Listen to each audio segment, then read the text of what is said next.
Hello နာဘီရဲ့ pick up by reading ကနေအားလုံးပြန်နေကြဆိုလိုက်ပါရယ်နာဘီဒီနေ့လုပ်ပေးမယ် pick up by reading ကကိုသဘောကျရတယ်ပေါ့နော်ကို crush နေတဲ့သူရဲ့ personality သူ့ရဲ့အကြောင်းပေါ့နော်အဲ့ဒါလေးကိုနာဘီ pick up by reading အတူလေးကြည့်ပြီးမှဖြစ်ပါတယ်သူ့ရဲ့ပေါ့နော်အဓိကကတော့သူ့ရဲ့ personality သူကဘယ်လိုလူမျိုးလဲဆိုတာကိုကြည့်ပြီးမှဖြစ်ပါတယ်ရွေးချယ်စရာအနေနဲ့ကတော့ပိုင်းနှစ်ခုရှိရပေါ့နော်ထုံးစံအတိုင်းရွေးချယ်စရာနှစ်ခုရှိပါတယ်ဘယ်ဘက်ကပိုင်1မှာညာဘက်ကပိုင်2ပါဘယ်ဘက်က3ယောက်ပေါ့နော်လူ3ယောက်ကပိုင်1ညာဘက်ကဇုံကျွဲကပယ်လေးကပိုင်2ပါဒါဆိုရင်နာဘီရွေးချယ်ဖို့အချိန်ပေးပွားရင်နာဘီပိုင်1လေးကိုဖတ်ပြပေးမှာဖြစ်ပါတယ်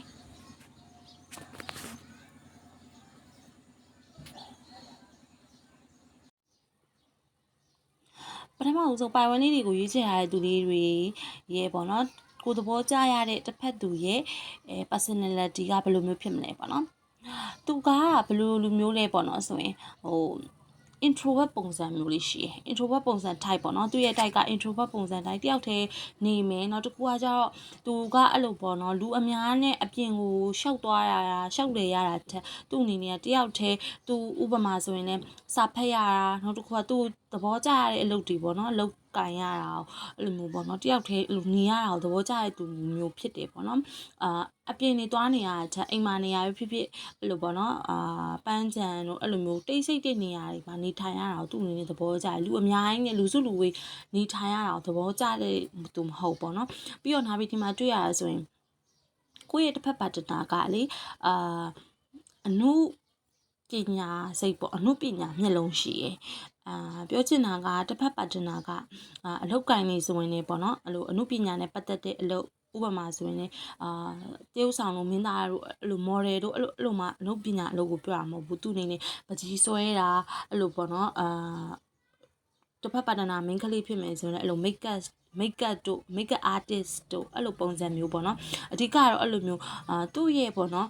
သူလောက်ကင်တဲ့အလောက်ကင်ကအဲ့လိုမျိုးနူးနူးညံ့ညံ့အဲ့လိုမျိုးအနုပညာသမားအဲ့လိုစာရေးဆရာတို့အဲ့လိုပုံစံမျိုးလေးပေါ့နော်တချို့ဆိုရင်လည်းအဲ့လိုမျိုးဒီမှာနာပြီးတွေ့ရဆိုရင်အဲ့လိုမျိုးပေါ့နော် fit တွေပါရေးတာမျိုးလေးတွေအဲ့လိုပေါ့နော်နူးနူးညံ့ညံ့အနုပညာဆန်နေသူ့ရဲ့စိတ်ဓာတ်ကအဲ့လိုပုံစံမျိုးလေးရှိရပေါ့နော်ပြီးတော့လေသူက communication ကောင်းတယ်လူအများနဲ့အဲ့လိုပေါင်းသင်းဆက်ဆံရတာပေါ့နော်လူအများနဲ့လည်းပေါင်းသင်းဆက်ဆံတတ်တယ်ပေါ့နော် social ကောင်းနေတယ်ထဲမှာပါတယ်သူ့အနေနဲ့ပေါ့နော် introvert type မို့ तू ကအဲ့လိုလူအများကြီးနဲ့အဲ့လိုမျိုးပေါင်းသင်းရတာမျိုးအဲ့လိုမျိုးပေါ့နော်တယောက်တည်းနေရတာပဲသဘောကျတယ်လူအများကြီးနဲ့နေရတာသဘောမကျဘူးဆိုရင်တော့မှပဲသူ့အနေနဲ့ကအဲ့လိုမျိုးတခြားသူတွေနဲ့ပေါ့နော်အဲ့လိုမျိုးsocial မကောင်းအဲ့လိုမျိုးမဟုတ်ပဲねသူ့အနေနဲ့ကတခြားသူတွေနဲ့အဲ့လိုပေါင်းသင်းဆက်ဆံစကားပြောတဲ့နေရာမှာလည်း तू ကကြည့်လိုက်မယ်ဆိုရင်ပေါ့နော် introvert တယောက်လို့တော့မထင်ရဘူးပေါ့နော်သူ့အနေနဲ့အဲ့လိုပုံစံမျိုးလေးရှိအပေးယူမျှတယ်ဥပမာအပေါင်းအသင်းအနေနဲ့အလုပ်တစ်ခုလုံးတွဲလုပ်ရတာမျိုးပဲဖြစ်ဖြစ်ကိုယ့်အနေနဲ့ပေါ့နော်အဲ့လိုမျိုးလေးဆိုရင်လည်းသူ့အနေနဲ့ကညှိနှိုင်းနိုင်လုပ်တတ်တဲ့ပုံစံမျိုးလေးရှိရပေါ့နော်နာပြီးဒီမှာတွေ့ရတဲ့လောက်ဆိုရင်ဆိုင်းနေနေပေါ့နော်ဆိုင်းနေနေဆိုရင်နောက်ပြီးဒီမှာတွေ့ရတဲ့တော့ဆိုရင် fire sign ရယ် water sign ရယ်နှစ်ခုတွေ့ရရပေါ့နော်သူ့အနေနဲ့ကတချို့တွေဆိုရင်လည်း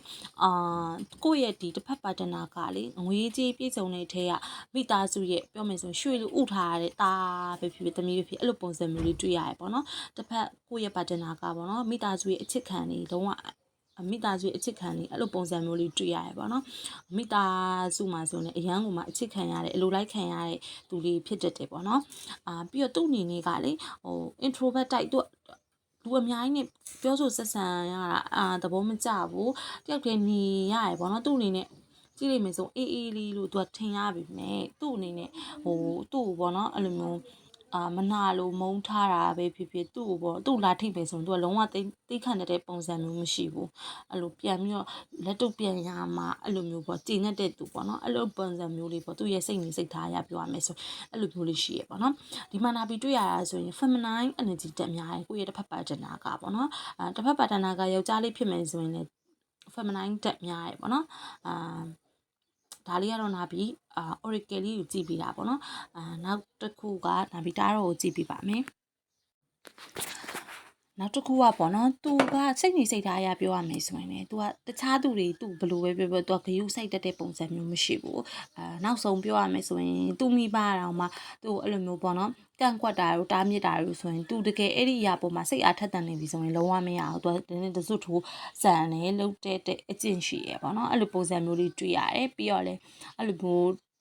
တခြားသူတွေရဲ့လက်အောက်မှာအဲ့လိုမျိုးလှုပ်တဲ့ပုံစံအကျင့်မရှိဘူးသူ့အနေနဲ့သူ့ရဲ့ကိုယ်ပိုင် creation နဲ့သူကခွဲထွက်ပြီးတော့မှလုပ်ချင်တဲ့ပုံစံမျိုးလေးရှိရပေါ့နော်ဒါပေနာဘီဒီမှာတွေ့ရတာဆိုရင်သူကပေါ့နော်စိတ်နေစိတ်ထားရပြောရမယ်ဆိုရင် overthinking တမားလေးပေါ့နော် overthinking တမားလေးတခုခုဆိုရင်အရန်တွေးတော့တယ်သူ့ရဲ့သူလုံးမဲ့အလုပ်အကိုင်ပေါ့နော်အလုပ်ကိုင်နေပဲဖြစ်ဖြစ်တခြားအရာနဲ့ပဲဖြစ်သူအဲ့လိုမျိုးကြိုပြီးတော့စဉ်းစားတယ်ကြိုပြီးတော့တွေးတဲ့သူဖြစ်တယ်ပေါ့နော်ရေရှည်ကိုပို့ပြီးတော့မှစဉ်းစားတတ်တဲ့သူမျိုးဖြစ်တယ်နောက်ပြီးတော့ပေါ့နော်ကိုယ့်ရဲ့တစ်ဖက်ပါတနာကဘာတွေကြိုက်တယ်လဲပေါ့နော်အင်ကြီးအယောင်ဒါမှမဟုတ်သူ့ရဲ့ကြိုက်တဲ့အကျင့်လေးတွေနာပြီးပြောပြပါမယ်သူကအယောင်နေပါလေဆိုရင်ဘာရောင်ကြိုက်တယ်လဲဆိုအနီရောင်လို့အနှံ့ရောင်လို့ကိုပို့ပြီးတော့ကိုယ့်ရဲ့တစ်ဖက်ပါတနာကဆွဆွမြဲမြဲသုံးတတ်တယ်ပေါ့နော်အဲ့လိုပုံစံမျိုးလေးတော့တွေ့ရပါတယ်နာပြီးရှိမှပြောခဲ့တယ်လို့ပဲသူကငွေကြေးနဲ့ပတ်သက်ပြီးတော့ဆိုရင်ကိုယ့်ရဲ့တစ်ဖက်ပါတနာကပြည့်စုံနေထရတော့ဖြစ်ဖို့များရပေါ့နော်အဲ့လိုပုံစံမျိုးလေးတွေ့ရပါတယ်စိုင်းတီတွေကတော့နာမည်ရှိမှပြောခဲ့ရပေါ့နော်ဝတာဆိုင်ရင်ဖိုင်ယန်ဆိုင်ရင်နှစ်ခုတွေ့ရပါတယ်ပြီးတော့ပေါ့နော်ဒီမှာနာမည်တွေ့ရတာဆိုရင်ကိုယ့်ရဲ့တစ်ဖက်ပါတနာကိုနဲ့အဲ့လိုအနီးအနားထက်ဆိုတာထက်တချို့တွေဆိုရင်လည်းနေရဒေတာမတူတာမျိုးလေးတွေအဲ့လိုပြီးတော့ပေါ့နော်ကိုယ့်ရဲ့တစ်ဖက်ပါတနာကကို့အနေနဲ့သူ့ကိုသဘောကျတယ်ပေါ့နော်ကိုသူ့သဘောကျတယ်ဆိုရင်ကို့အနေနဲ့ကလွယ်လွယ်နဲ့လက်မလျှော့မှပဲအဆင်ပြေလိမ့်မယ်။ဘာဖြစ်လို့လဲဆိုရင်ကိုယ့်ရဲ့တစ်ဖက်ပါတနာကလွယ်လွယ်နဲ့အဲ့လိုမျိုးသဘောကျတဲ့ထဲမှာမပါဘူး။ तू စောက်ကြည့်ရယ်လူတယောက်ကိုစောက်ကြည့်ရယ်ဒီလူကသူ့ပေါ်မှာ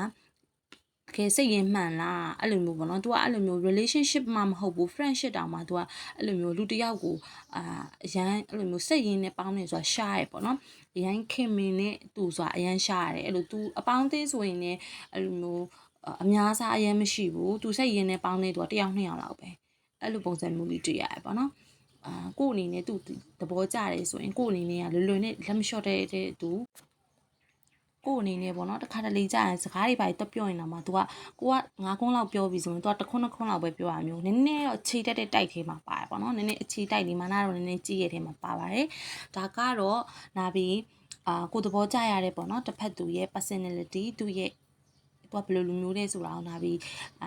ခေါင်းစဉ်တစ်ခုတည်းပဲဖတ်ပြပေးသွားတာပေါ့နော်တွေ့ရတဲ့လောက်ကိုနာပြီးကုန်ဖတ်ပြပေးသွားပါတယ်ပိုင်တူးလေးတွေဆက်သွားပါမယ်ပိုင်တူးလေးတွေကိုရွေးချယ်ရတဲ့သူလေးတွေပေါ့နော်ကိုယ့်ရဲ့တစ်ဖက်ပါတနာကသူ့ရဲ့ပေါ့နော် personality သူကဘယ်လိုလူမျိုးလဲဆိုအောင်လာပြီးဖတ်ပြပေးမှာဖြစ်ပါတယ်ကိုယ့်ရဲ့တစ်ဖက်ပါတနာကပေါ့နော်ကျင်နာတတ်တဲ့ပုံစံမျိုးလေးရှိရယ်သူ့အနေနဲ့ကအဲ့လိုအကောင်လေးတွေပေါ့နော်ဥပမာဆိုရင်လည်းငှက်ကလေးတွေဒါမှမဟုတ်ခွေးလေးတွေကြောင်လေးတွေကိုချစ်တတ်တာမျိုးလေးတွေသူ့အနေနဲ့အဲ့လိုအိမ်မွေးတိရစ္ဆာန်ဖြစ်မွေးထားတာမျိုးလေးတွေရှိလိမ့်မယ်ပေါ့နော်ကျင်နာတတ်တဲ့ပုံစံမျိုးလေးရှိရယ်အလူတန်းနေပေါ့နော်အလူတန်းလေးရောတဲ့အထဲမှာပါတယ်ဥပမာတလားနေလို့တစ်ခေါက်ပေါ့နော်အဲ့လိုမျိုးလှူတာမျိုးလေးတွေရှိနေမယ်လစဉ်အဲ့လိုမျိုးလှူတာမျိုးလေးတွေရှိနေမယ်ပေါ့နော်ပြီးတော့ကိုယ့်ရဲ့တစ်ဖက်ပါတနာကသူကပေါ့နော်တခုခုဆိုရင်အစွဲလန်းကြီးရဲ့ထဲမှာပါတယ်ပေါ့နော်ဥပမာဆိုရင်လည်းအဲ့ဒီအရာနဲ့ပတ်သက်ပြီးတော့မှသူ့အနေနဲ့ကမတိကျမရေရတာမျိုးပဲဖြစ်ဖြစ်သူ့အနေနဲ့ကတန်တရားရှိရဆိုအဲ့ဒီအရာနဲ့ပတ်သက်ပြီးတော့မှသူကလေလွယ်လွယ်ကူကူနဲ့မေးဖြောက်တက်တဲ့ထဲမှာမပါဘူးပေါ့နော်အဲ့လိုမျိုးတန်တရားစိတ်လေးကြီးသလိုလူတိုင်းပေါ့နော်လူတိုင်းကိုလည်းမယုံကြည်တတ်ဘူးပေါ့နော်သူမြန်မာစကားပုံရပြောရမယ်ဆိုရင်ကိုတူကိုတော့မယုံအောင်ပေါ့နော်သူ့ရဲ့လက်သုံးစကားအဲ့လိုပုံစံမျိုးလေးရှိရပေါ့နော်သူကလူတိုင်းကိုမယုံတတ်ဘူးနည်းနည်းတန်တရားစိတ်များရပေါ့နော်ကိုပဲယုံကြည်ရအဲ့လိုပုံစံမျိုးလေးလူမှန်နေရမှန်အဲ့လိုပုံစံမျိုးလေးပေါ့နော် creative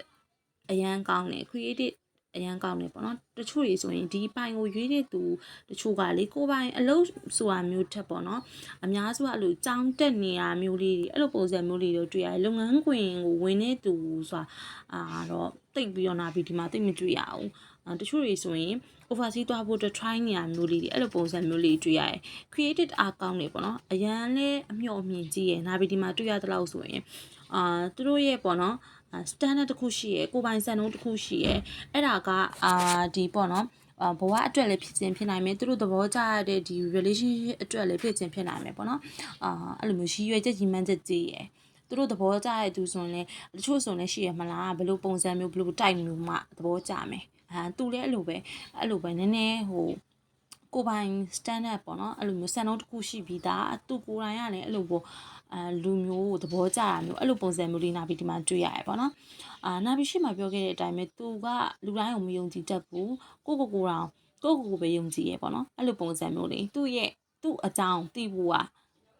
သူ့တငယ်ချင်းပဲဖြစ်ဖြစ်ဒါမှမဟုတ်တယ်ကို့အနေနဲ့ပေါ့နော်ကို့အနေနဲ့ကစကားပြောကြည့်မှပဲသူနဲ့စကားပြောရင်းနဲ့လေ့လာတာပို့ပြီးတော့အဆင်ပြေမယ်လို့ထင်တယ်ပေါ့နော်သူ့အကြောင်းကိုတစ်ဖက်သူ့ရဲ့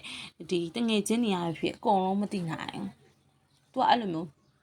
သူ့ရဲ့အကြောင်းလူတွေကိုပြောပြရလည်းမကြိုက်ဘူးသူ့အကြောင်းအဲ့လိုမျိုးမေးတာလည်းသူကမကြိုက်ဘူးပေါ့နော်အဲ့လိုပုံစံမျိုးလေးရှိရယ်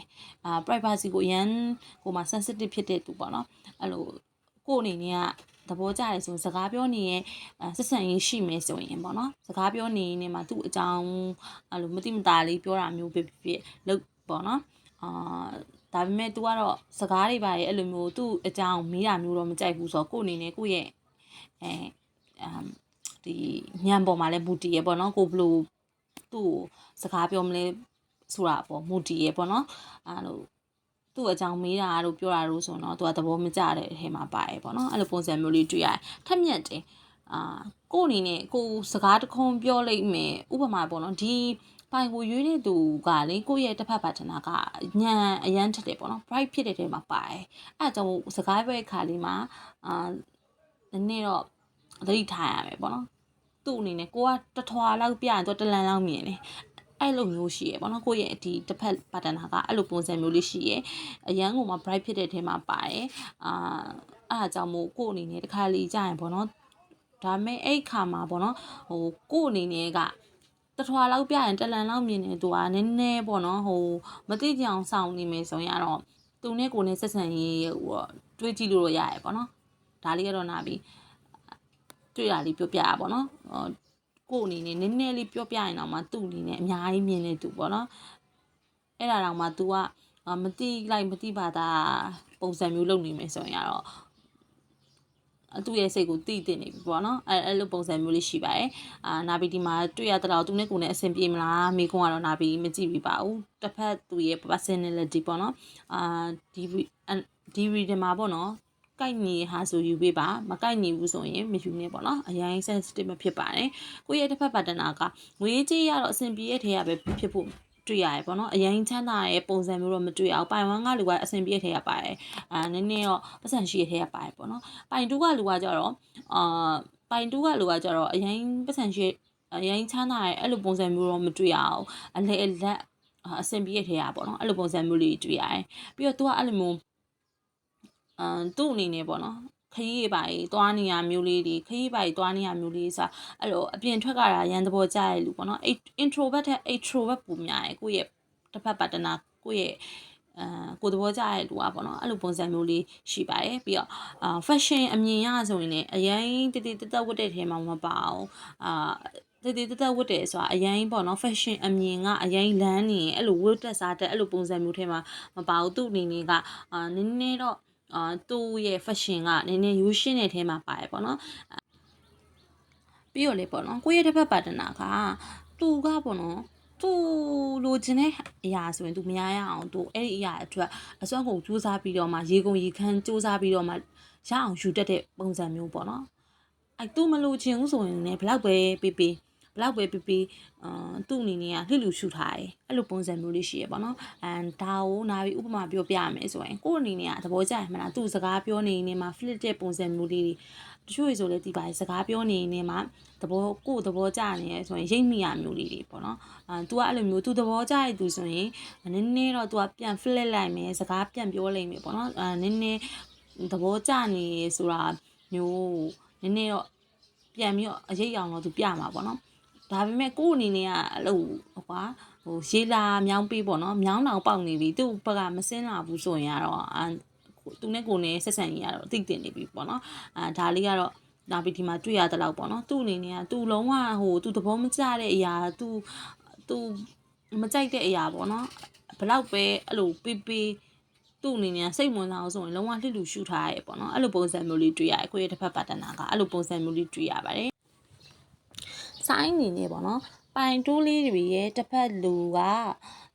ဆိုင်းအနေနဲ့ဆိုရင်ဒီမှာတွေ့ရတာကအဲဆိုင်းတွေ့ရတယ်ပြီးတော့အဆိုင်းအဲဆိုင်ရဲ့အဆိုင်ရဲ့ fire sign တော့နည်းနည်းပါလိမ့်မယ်ပေါ့နော်ဒါပေမဲ့အများဆုံးတွေ့ရတာကတော့အဆိုင်နဲ့အဲဆိုင်ကိုတွေ့ရပါတယ်ဒါလေးကတော့ပိုင်နူးလေးတွေကိုရေးချရတဲ့သူလေးတွေပါဗီဒီယိုကိုနားထောင်ပေးရတဲ့အတွက်ကျေးဇူးအများကြီးတင်ပါတယ်ဒါကတော့တစ်ဖက်ပါတနာရဲ့သူကဘယ်လိုလူမျိုးလေးပေါ့နော်အဲ့ဒါကိုနားပြီးဖက်ပြပေးသွားတာဖြစ်ပါတယ်အားလုံးပဲနောက်ပိုင်ရီရင်မှာပြန်တွေ့ပါမယ်